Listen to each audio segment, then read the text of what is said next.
What is TIG welding? TIG stands for Tungsten Inert Gas Welding. The American Welding Society calls this process gas tungsten arc welding, or GTAW. You might also hear it called heliarc welding. TIG welding uses a tungsten electrode, and tungsten has an extremely high melting point. When you TIG weld, the electrode gets hot, but it doesn't melt. We say that it's a non-consumable electrode. That doesn't mean it lasts forever. That just means that it doesn't melt and become part of the weld. You see, in a lot of other welding processes, the electrode melts and becomes filler metal. Those are consumable electrode processes.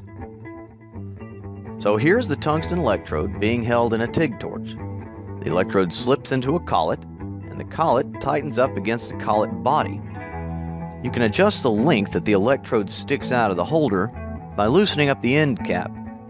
When you tighten the end cap, the collet clamps down on the electrode.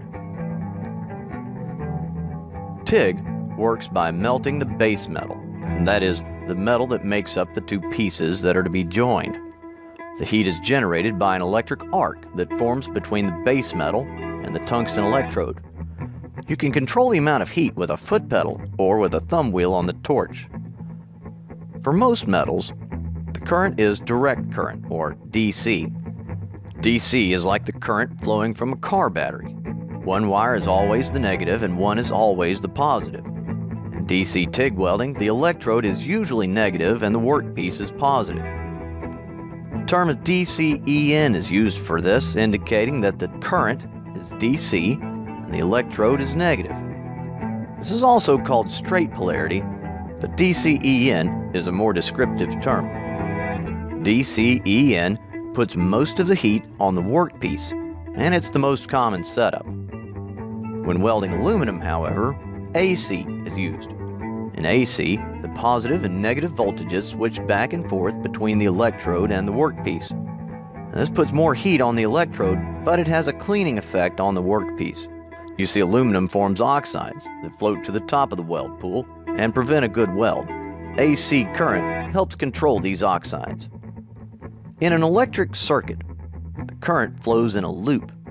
In TIG welding, the current has to flow in a complete circle from the machine to the torch, into the work, and back to the machine. A work lead is clamped to the work to complete the circuit from the workpiece back to the machine. Now, you can TIG weld with or without filler metal, and that's not a choice you have in a lot of other processes. If you want to add filler metal to a TIG weld, use a filler rod, which is just a rod of metal with a specific alloy. You want to make sure that the filler metal you're using is compatible with the base metal and that it has the strength required to do the job. In TIG welding, the molten metal is protected by a shielding gas.